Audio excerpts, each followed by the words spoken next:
Welcome to Beyond the Chutes in our podcast series, Quiet Enough to Ride.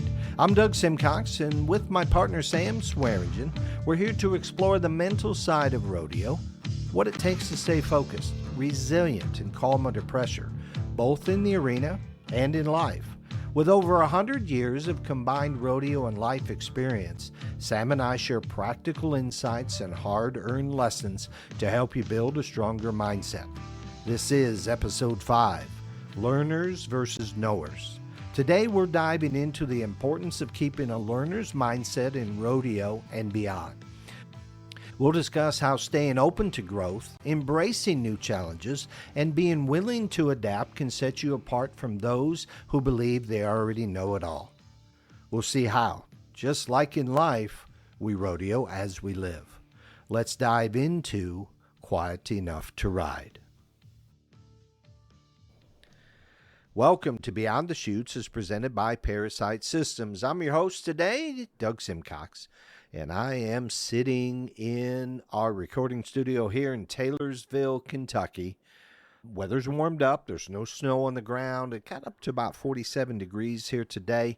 And my co-host, Mr. Sam Swearingen, of course, several-time qualifier to the International Finals Rodeo, which, by the way, is going to be coming up here, Sam, and on January 16th through the 19th, 2025. Where are you, Sam? Yeah, I'm into Nashville, just my way to Sulphur Springs, Texas. Okay. How many hours, if you had to guess, or maybe you don't have to guess, maybe you got GPS, how many hours do you have left to run to get to Sulphur Springs? I would have to guess, but it's probably 8 hours. 8 hours. I don't think that's enough for us to be able to finish this podcast series, Sam, this 3 hours rodeo racing and wrestling podcast series. I don't think that's enough time. You can maybe slow down or pull over or whatever. Okay. Okay. But and speaking from experience, Sam, the IFYR rodeo season ended on November 30th. Again, we've said it a bunch already. Congratulations to all the IFYR qualifiers. And there's about a 6-week period here, Sam. And putting you on the spot again, you've been there, done that. What would be your recommendation between here and there? That's 6 weeks, because we're not rodeoing hard. We got we got Christmas dinners, Christmas candy, peanuts, and all that stuff between here and there. What would be if you were competing this year, what would be your plan for the next 6 weeks? Well, I think I would take 2 weeks off and push myself away from the table, even though you don't want to. And then jump into the gym and work your job and mentally think about what you can do to better yourself to get you to where you want to be. You bet. You bet. And we're going to talk about this in an episode or so, SMART goals, but putting together a plan, and a lot of it is keeping track by day, whether that's going to the gym, whether that's running 1.5 miles or 2 miles a day, whatever it may be, whether it's weighing yourself every day so you know where you are on weight, making a note of what your mental practice is. Did you spend some time in quiet contemplation in the morning? And maybe hold a journal of that, or maybe put it on a calendar, because what gets measured gets done. That's what we find, right? And that motivation, that inspiration, if I can see it in black and white, very useful. Now, speaking of a journal also, Sam, journals can be exceptionally important as we go through this, as we go through that 6-week period, writing down what you're thinking about, what's on your mind. We talk about, before you go compete, to write all this stuff down on a sheet of paper, put it in your glove box, put it under lock and key, keep it safe. It might be an interesting interesting exercise to build that practice at home and to really become aware. We're going to talk about awareness in an episode or two also, to really become aware of what it is I'm thinking about. And it sounds kind of dumb, but do we take a moment right now and just stop and what's going on in your mind right now? And whatever it is, it's perfect. But building the awareness, we're going to talk about, as I said, really what I've asked you to do is bring your focus to your mind. And one way of doing that, and a journal, one way of doing that may be, how would you describe your mind right now? And just go look and go listen. Just another exercise. And by the way, Sam, we did the wall set exercise. I know you're traveling. You're in a pickup truck. You can't do it. I just did one here. There is pain involved, and I can talk again about my result of my experiment. But boy, I hope our listeners put that in practice. And I'm just curious, if we allow the pain, not push it away, is there a difference? What happens to us? So today we're gonna continue, Sam, on with our podcast series, and this is the first podcast series we've put together. We put together a whole bunch of interview podcasts, Sam. We've covered the PBR finals. We've covered the IFR. We did some stuff around the IFYR. We've gone to rodeo reunions. We've done all kinds of cool things. This is the first time we've sat down and put together a podcast series, which, of course, Sam, 3 R's, rodeo, racing, and wrestling. We call it Quiet Enough to Ride. What do you think about the series so far? I think this is number 5 in our series. What are you thinking so far about the series? Well, I think if people take it to heart, this is what they can get the most out of. Yeah. To help them in the rodeo game. Yeah. It's not hard to do the mental game, but it's hard to comprehend it. Okay. Accept it if you've not done it before. You bet. You bet. And I want to speak to that. You're spot on. You're spot on. And we hear of meditation practices. We hear of mindfulness. And it's an individual sport. It's different for absolutely everybody.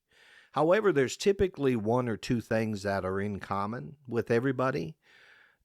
The mind is running and racing and doesn't ever seem to give a break or take a pause.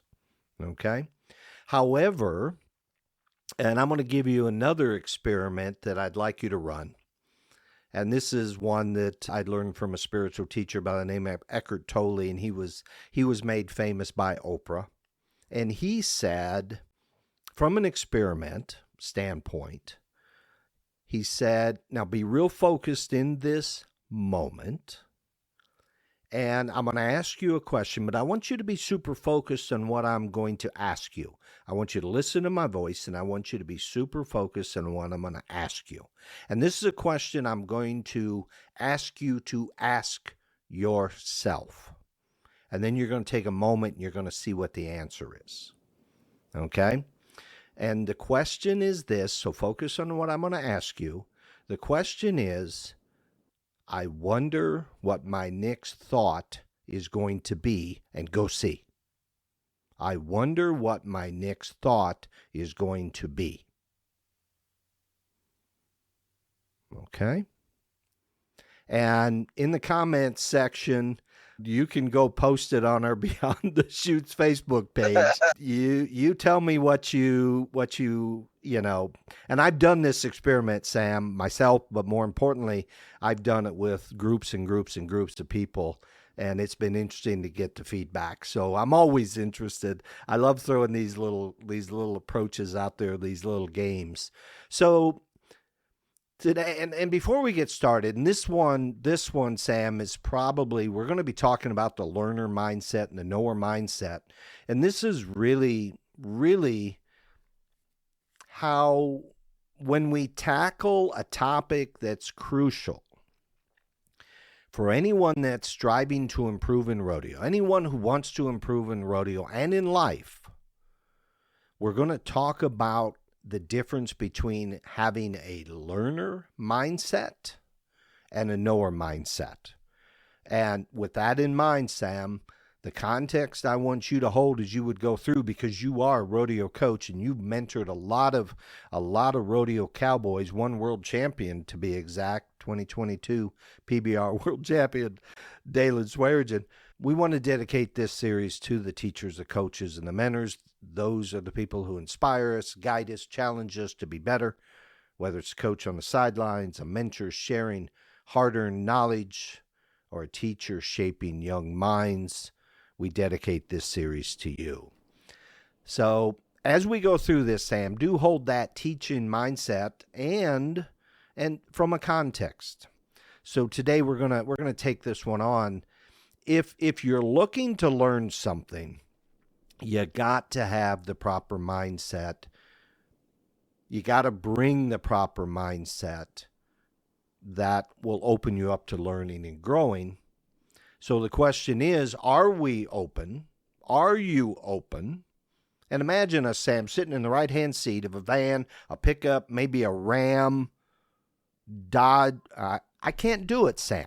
Dodge Ram Dually. I can't do it. A Ram Dually running down the road. We're sitting right seat, and we're going to ask you, are you open to learning and growing, or are you focused on proving what we already know? Okay? So if I'm talking about meditation, I might have somebody out there that's got 50 years of doing meditation. They're like, already know that. Already know that. Even though I may throw out something, you may throw out something, Sam, that they hadn't contemplated before. One of the things I found, and we talked about this morning at breakfast, one of the things I found when we did our workshops at work is, as I taught, I would get feedback and from somebody who's maybe learning something for the first time, but they asked questions, they laid out a challenge. And what was amazing is every time I taught, I learned something. They might come from a different angle than I'd ever contemplated before. I had the angle I already had. I already knew what I knew. My job is to teach, but a question would come over or a statement would come over, and I'd be like, oh my goodness, I never thought of it that way.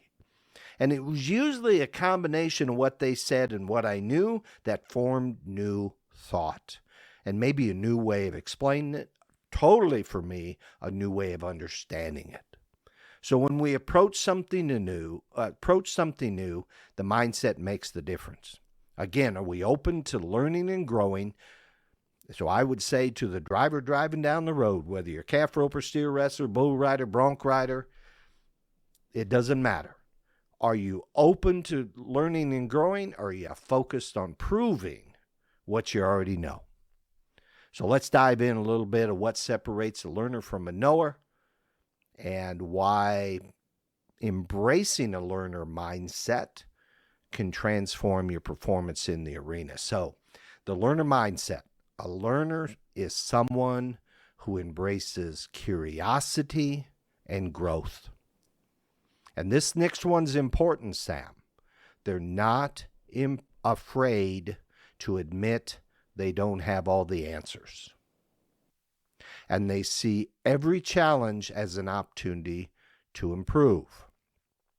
So here's some of the key characteristics of a learner: curious and open-minded. Learners ask questions, seek new perspectives, seek new ways of seeing this thing, altering maybe the perspective they have, but I've got to be open-minded. I already have a perspective. I want to see if I can get a different perspective than what I have, and stay open to feedback. And I'm going to throw one more thing into this. They ask for help, meaning I want to learn. So I'm going to ask questions. I'm going to seek new perspectives, which means learn something I don't know, and stay open to feedback, meaning you tried it. Now let me give you some feedback. Now let's go again. Let's go again. And that feedback loop is the process. In Toyota speak, the Toyota production system, they talk about PDCA: plan, do, check, and act. So put a plan together, go do it, check on the results, and then act means improve and begin again. So it's a continuous cycle that never ends in the continuous improvement of Toyota. So PDCA: plan, do, check, act, do it again. And the act is the check is the feedback from the doing, which allows me to step back and go, let me make an eighth of a turn to the right. Okay? And now go do it again. Let's go try that experiment one time. Anything stand out for you, Sam, on curious and open-minded? Well, yeah, curious and open-minded. Curious, we're all kind of curious, but open-minded is a whole new level for some of us old guys. Sure. And we do tend. I always say, young blood is wonderful to learn these things or come in with new ideas and improve. But a lot of times, when you're telling somebody to do it, why do you do it that way? Just do it that way. Right. Just do it. Right. Right. And I was very much that way. Just do it. Leave me alone. I don't want to talk about it no more. Just do it. Just do it. I told you to do it. And why didn't they do it my way when I leave there? If they'd have done what I said, that would happen. How come they didn't do it exactly how I said? Right. So. Right. Yeah. But we always, you need new blood to get new ideas in the system. And I knew that when I was doing rodeos, I was doing the same kind of things over and over year. I didn't have the desire to try to improve it the way I should. Okay. Or young blood would change that. Yeah. Come in different ideas and make it better. You bet. So you have to learn to the young blood, and the young blood has to listen to the old guy when he says do it that way. You bet. And there's a blend, right? There's a blend. And we get to try it out. And the visualization, the practice pen, this is all for the practice pen. This isn't a thing to do before you go run in, probably, into the arena. You know what I mean? This is, well, we're going to get to that in a minute. So we're still in the learner mindset. We're going to talk about the knower mindset here in a minute. So curious and open-minded. We need to be growth-oriented. A learner is growth-oriented. They believe skills can be developed with effort and practice. There's one thing that stood out for me, Sam, that was kind of when I learned the distinction of being born with something versus the ability to improve a talent or a skill. They believe that made all the difference for me, because now I can do something. I'm not limited back to determination and my intense focus on practice, I now get to put the fuel to the fire as much as I want. And they also believe, because they're growth oriented, they're not afraid to put in the work and the effort and the practice once they realize that. And also, challenges aren't roadblocks. They're stepping stones. So it says, as we put out into the world that we want to move in a direction, or we want something to be different, he puts stepping stones in our path, showing us the way. So they're stepping stones. And another way of saying that may be baby steps. Okay? Let's work in a very practical, that fraction of an inch or that fraction of a second we talked about in continuous improvement.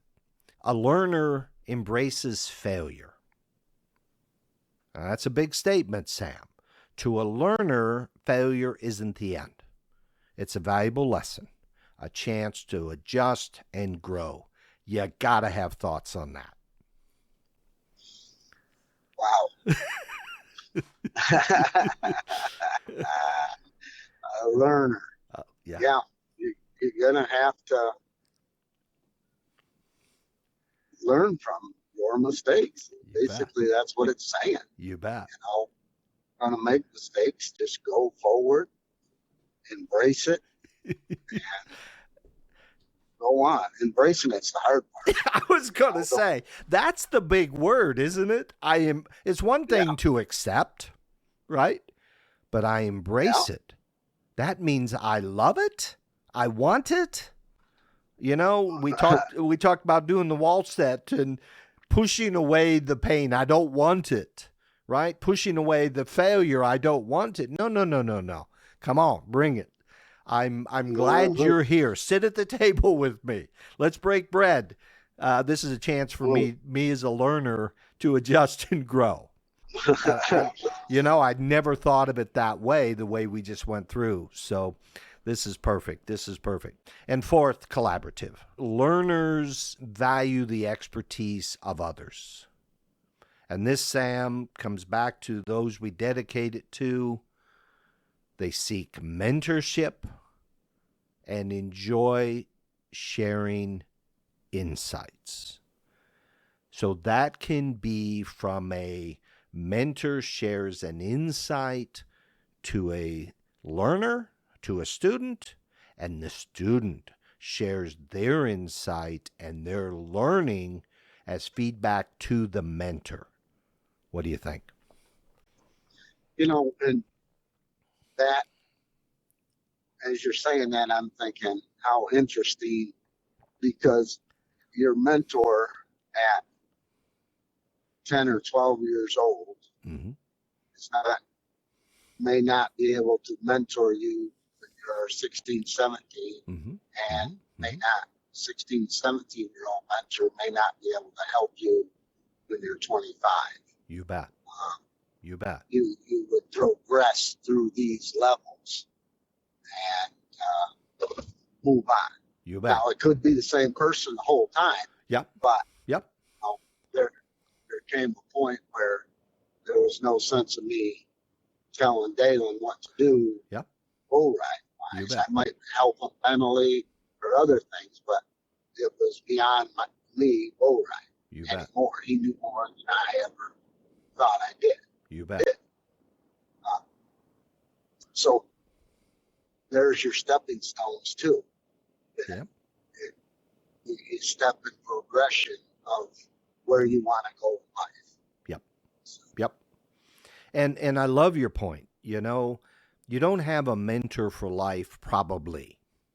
Okay. Meaning your whole life, the same person.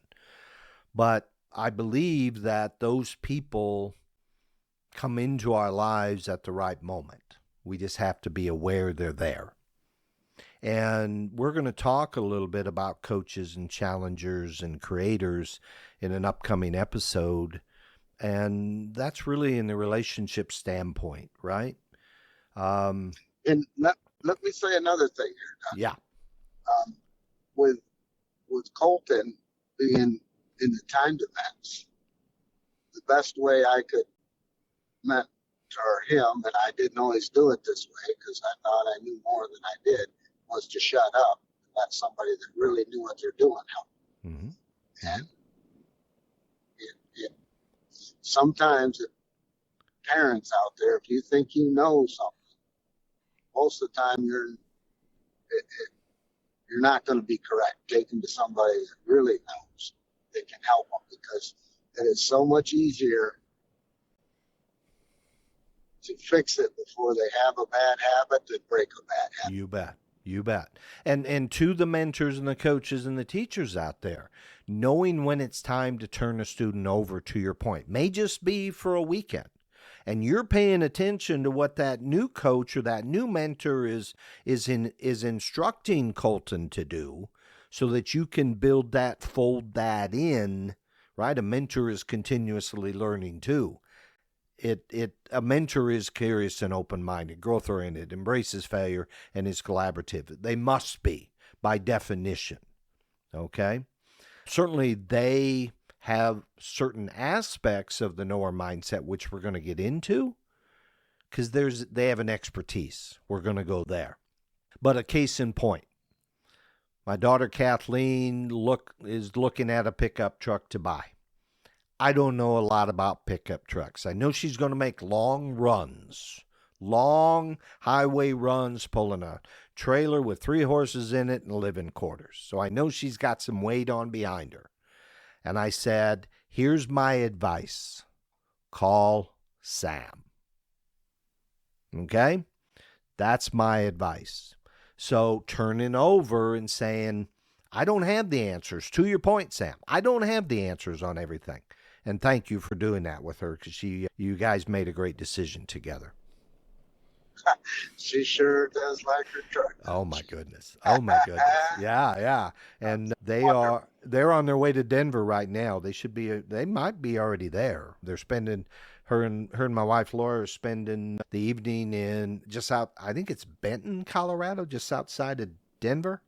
And then they're about 8 hours from Billings tomorrow up through Wyoming. So let's sum this up about the learner mindset. In rodeo, a learner might be a barrel racer who watches videos of their run, seeks feedback, and tries 2 new techniques to perfect their runs, to perfect their turns. Or the tie-down roper who works to build trust with a new horse rather than expecting instant results. That's a learner mindset. So we're going to shift now to the knower mindset. The knower prioritizes certainty and being seen as knowledgeable. While this mindset can be helpful in some situation, it often limits growth. Here are the traits of a knower. Closed-minded. Knowers may resist new ideas, fearing they'll appear less competent. Closed-minded. Number 2, they have a fixed mindset.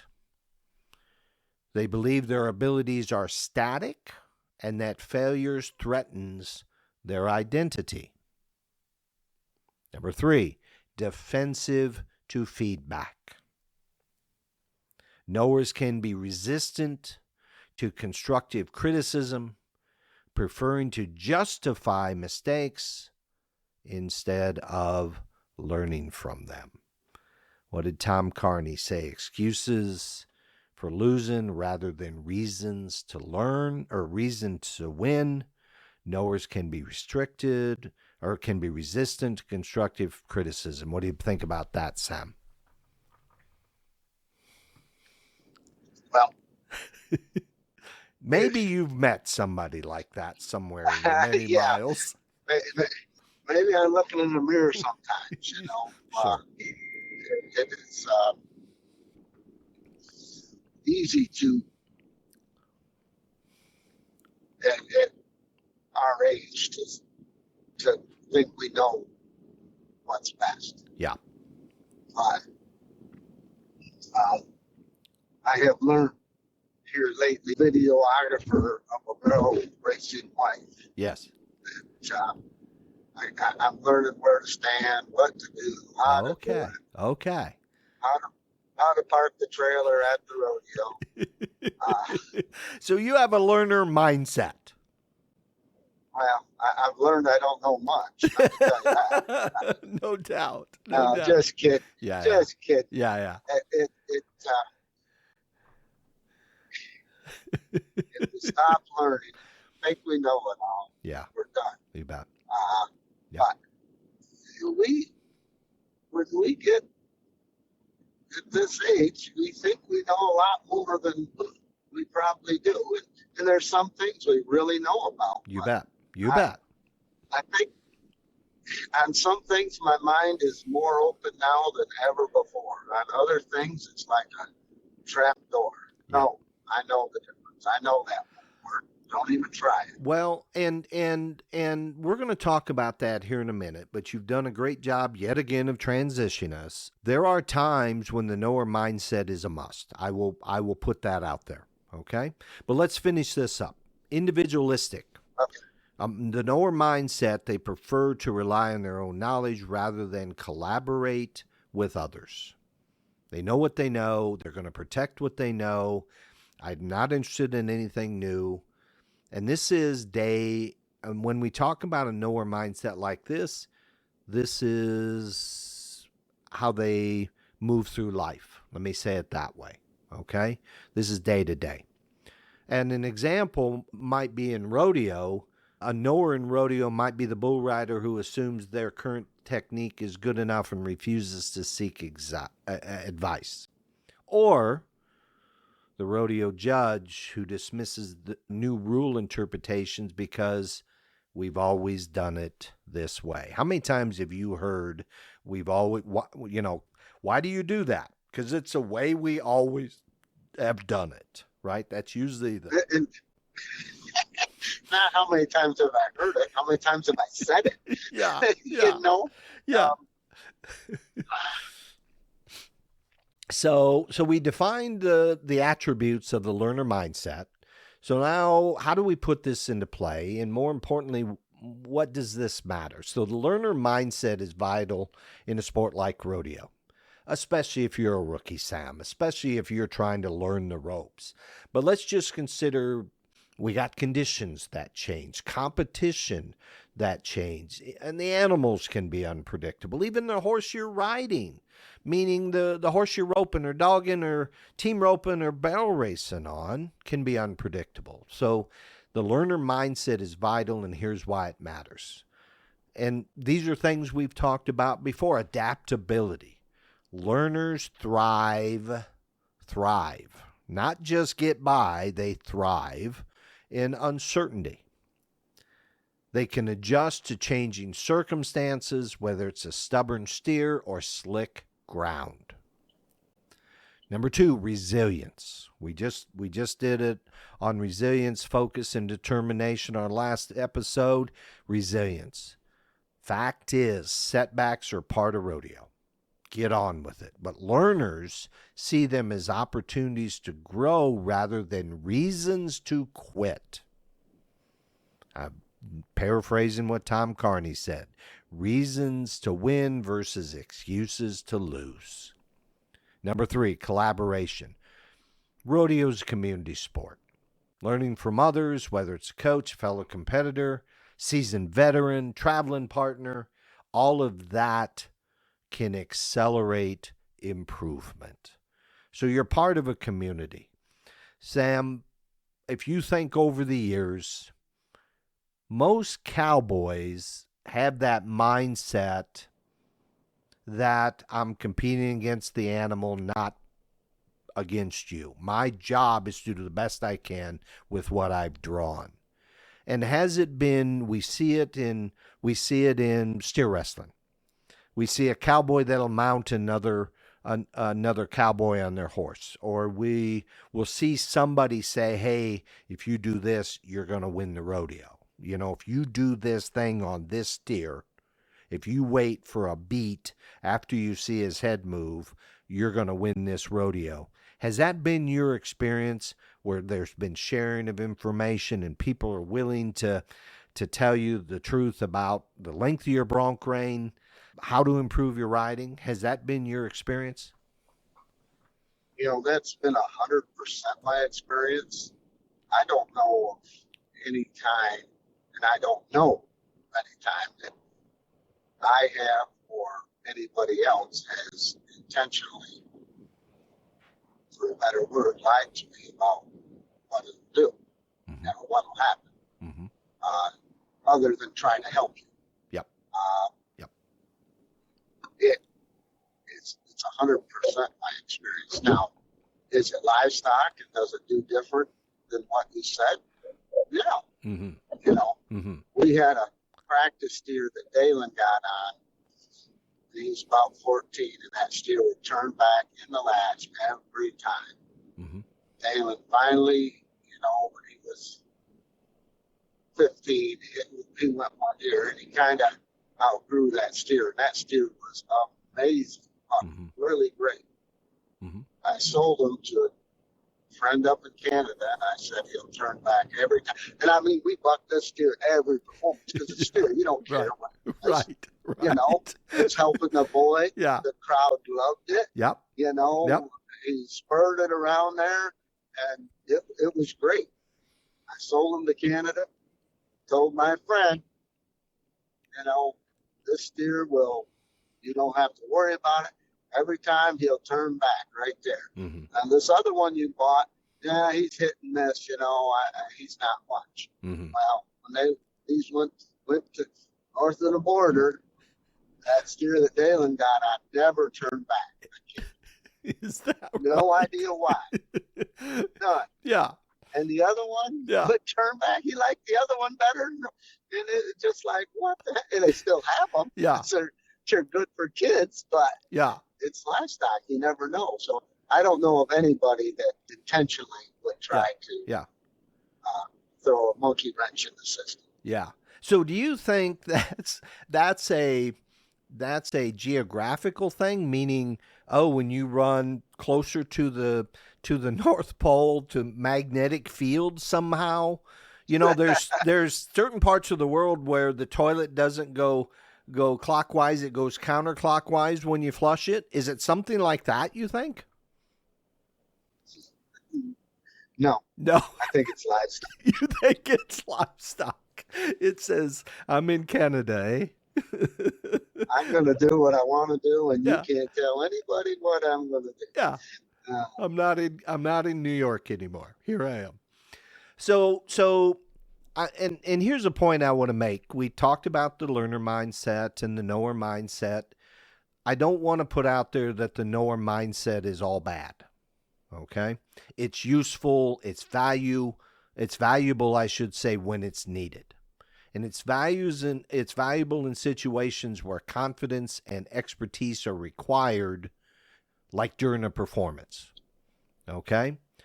So we've got to be able to switch between and balance between the two mindsets. So here may be a way to approach it.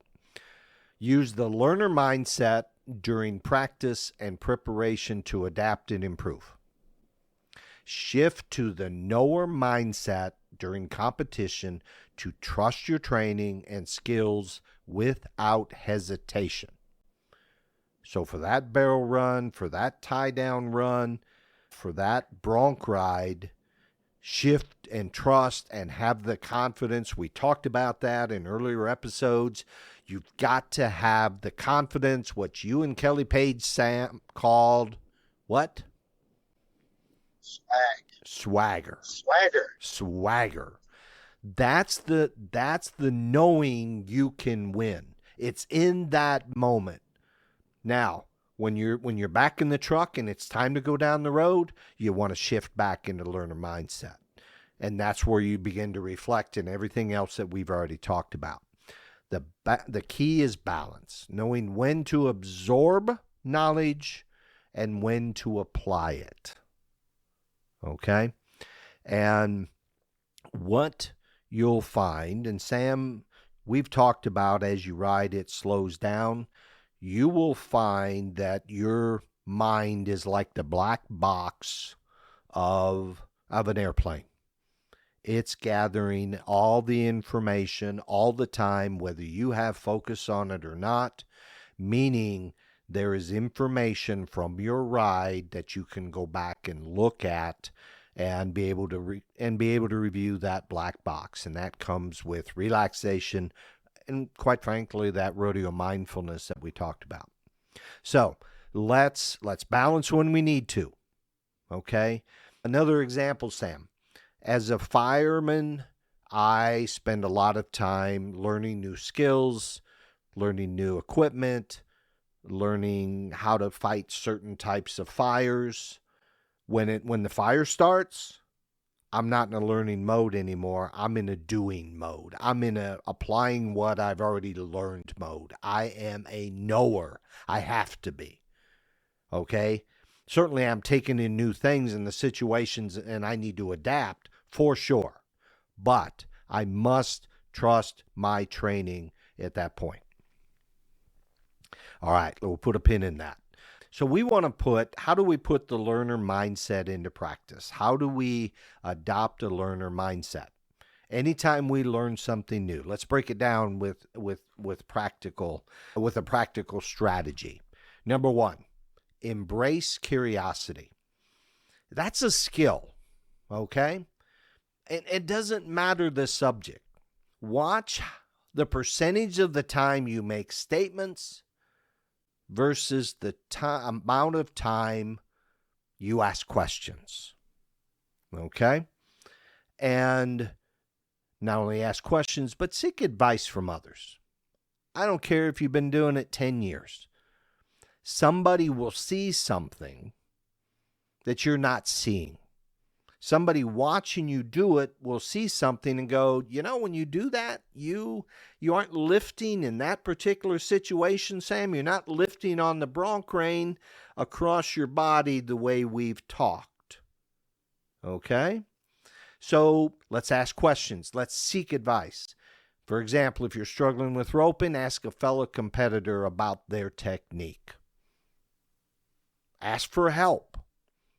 Number two, putting the learner mindset into practice. Redefine failure. Get a new thought pattern in your brain. Instead of seeing failure as the end, view it as feedback. Just another day. Just another part of it. It's feedback. It's not failure, it's feedback. Analyze what went wrong. Make adjustments. Plan, do, check, act. Every experiment we run, they aren't always successful, but we learn something in absolutely everything we do. Number three, seek constructive, helpful feedback. After a run or performance, ask for specific input from your coaches, your teachers, your mentors, your peers, and be open to the feedback. Constructive means we're constructing more. We're building on. We're not tearing down. Now, people can be tough and can be kind of harsh. We're going to speak about challengers and persecutors in an upcoming episode. Even tough criticism can uncover blind spots and help you improve. Blind spots, Sam, are stuff we don't see in ourselves. We don't see them happening because they're behind me. It's like I don't have a mirror to see in that exact position. So those blind spots, we need to, if we ask for feedback, we have to have in our mind that we're open to feedback. And that changes us into that learner mindset. Number four, accept what they're saying. Don't ask if you don't want the feedback. Don't ask. Okay? But can you say, you might have run the best run of your life, and somebody will have the good coaches, the good barrel racers, they will have something that might show you how to shave off 1/1000th of a second. And as we said, the Toyota way is continuous improvement. those small shavings at the end of the day take you to the pay window over time.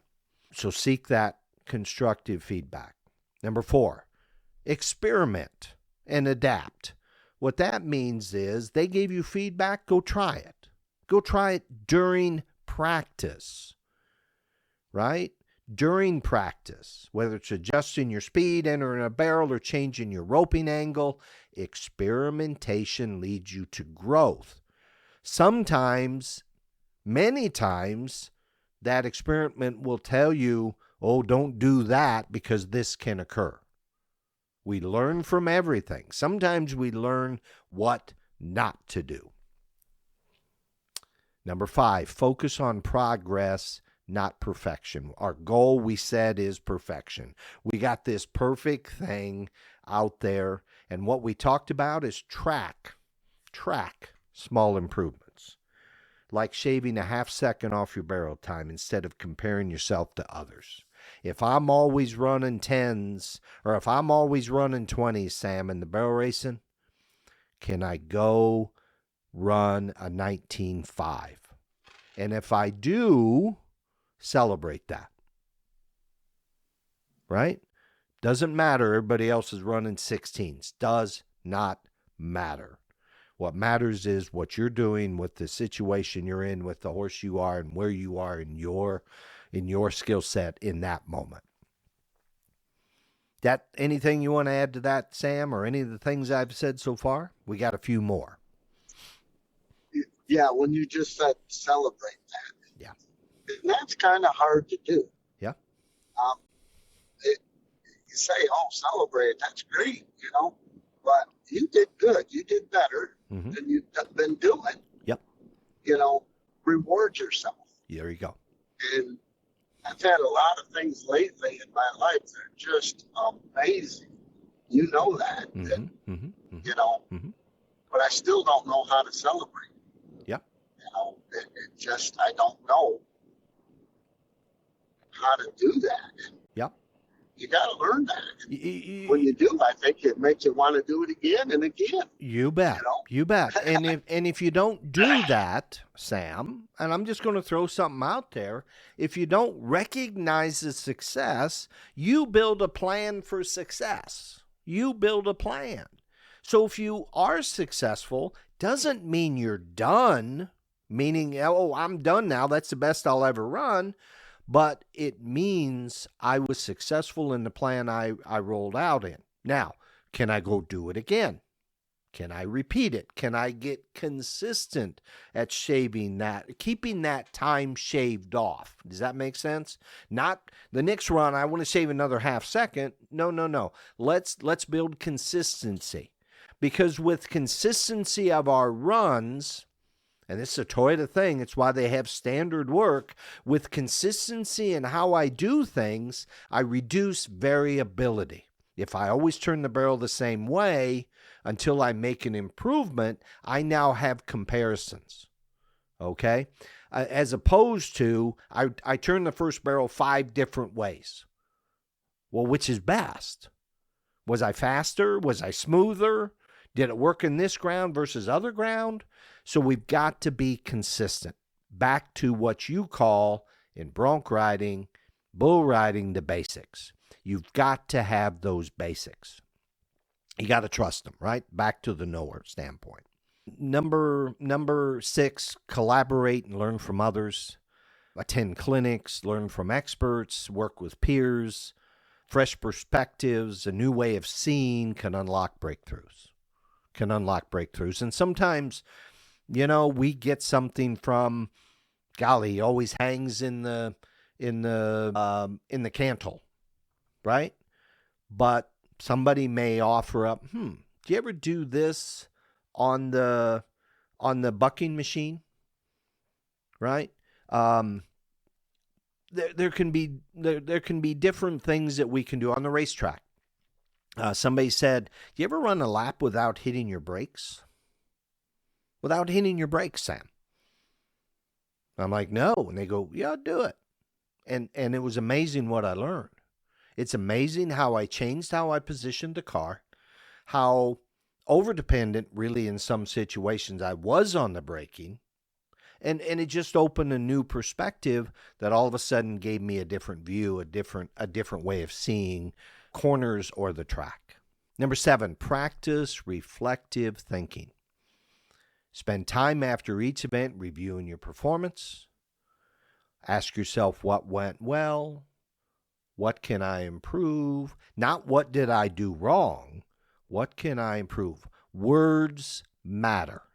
Words matter. Yeah, I can go into that a little bit, but the words matter to ourselves more than anybody around us. The words that I speak, the words that I hear myself speaking, we got to really, really, really pay attention to that. So what went well? What can I improve? What can I get better at? Number 8, and I love this one, Sam, stay humble and open. Even if you're confident in your skills, challenge yourself to learn something new, seek mentorship, or set fresh goals. And to me, that says continuous improvement. We never arrive. We never arrive at that perfect moment. We are always, always moving forward, and stay humble. Number 9, we've talked about this a bunch with the Maxwell Maltz Psycho-Cybernetics book. Use visualization. Pair mental rehearsal with physical practice to strengthen your muscle memory and boost your confidence. And we talked about how when you're in the moments before you go make your run or your ride, do it one more time. Focus on your breathing, relax, and do a mental run-through of what your ride's going to be, with the sounds and the sights and the lights and the horse and the color of the horse and the size of the horse and the weather and just absolutely around you in that moment. Rehearse what that's going to look like. Maybe you make you all the way to the flying dismount. Did you ever do that, Sam? Did you ever have a flying dismount at the end of a bronc ride? Never on purpose. Never on purpose. I always thought that was pretty cool. Monty Hawkeye Henson did that. He put that out in the world, at least on TV. He did, and now a lot of people do it. Mm-hmm. But I always had bad knees. Okay. So I never did it on purpose. I'm not saying I didn't do it. When I got bumped off a time or two, after the whistle when I was going off, as long as I were walking straight and smooth, it's not that hard to do. Yeah. But yeah. I didn't do it on purpose. Okay, not on purpose. All right, and then finally, Sam, building resilience. We just talked about that in the last episode. Focus, resilience, and determination. Remember your why. Remember your passion for rodeo. Remember your passion for the event you're working. Use setbacks as fuel, that determination to come back stronger. So here's an example in action of this. So imagine a tie-down roper struggling with timing. A learner would ask for help, seek advice for someone more experienced.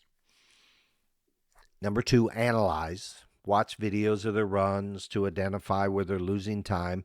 Maybe watch other calf ropers videos to see what they're doing, to see if you can pick up the difference. You're absorbing as you're watching this stuff. We absorb, that black box absorbs more than we think. Number 4, experiment. Try different dismount techniques during practice. Experiment. It's practice. Experiment. Does that work? Do I land softer? Do I step off quicker? Do I not fumble with the rope? Do I not hang an ankle? Whatever the case may be. And then number 4, track progress. And when we say track progress, write it in your journal, write it on your calendar. And Sam, celebrate improvements, no matter how small. If we achieve what we set out to achieve, 1/10 of a second, we want to celebrate that, because that builds that swagger, Sam. It builds that swagger. Thoughts? I'm just thinking, you were talking calf roping, and when I was a kid and roping calves, they had a new style of tying, up there. Yeah, pole of pig and string. You put it on the calf's foot, and you go up towards the end of the pig and string, and then you spin it down on the legs. And that looked so fast and so quick. I thought, my goodness, that's amazing. They just spin it right on there and tie it. Well, then it come to find out, later on, I said, how come nobody's doing that spin on the legs? They said, the time it takes for you to slide your hand up to the end of the picket string, it's already tied. It's the other way. You just stay close and tight. Okay. Okay. I like that. So, yeah, that's perfect. And that's the perfect example, right, of experimentation and tracking your progress. Is it faster? Isn't it? I got an experiment for you. Okay. Brown ride. Yeah. I've always think how I can make it better, fast feet, what you need to ride brown. So I took my binds out. Oh. My front binds. Oh. Took them out. Put inner tube in there. Oh. Okay. A little snap. Man, snap my feet right to the front. There you go. Yeah. Wow. And? But when I spurred to the back and that inner tube broke, it wasn't fun. You lost your swells, didn't you? You lost your swells. I lost everything. You lost everything. Oh, my gosh. So we experiment, right? We do. Yeah, and it's a practice pen, and you learn. Well, you learned what not to do, didn't you? Yes, I did. Or you need to get a stronger inner tube, Sam. One or the other, exactly. Maybe a spring, like off a trampoline. Or bungee cord. Bungee cord. There you go. All right, Sam. Any final thoughts before we wrap this one up? I really liked it, Doug. Okay. There's a lot of stuff to take in at this one. And as a rodeo coach mentor, Sam, as we teach, we learn, right? As we teach, we learn. In our next episode, we're going to continue on with learning, and we're going to be talking about the 5 levels of learning, But back to learners and knowers, the difference between learners and knowers isn't about intelligence or talent. It's about mindset. By staying curious, adaptable, and open to growth, we can all become better competitors and, as important, better people. Thank you for joining us on Beyond the Chutes. And until our next episode in this, what's the name of our series, Sam? The series? Quiet Enough to Ride. Thank you, Doug. Until next time, stay curious, stay focused, and we'll see you down the road. Hey, check out our BTC Facebook page. I threw out another challenge. Remember the question about, I wonder what my next thought's going to be? Put your comments up there. Let's see what it's about. Until next time, keep your focus sharp, your confidence strong, and we'll see you down the trail. This is Sam Swearingen and Doug Simcox. Thank you for listening.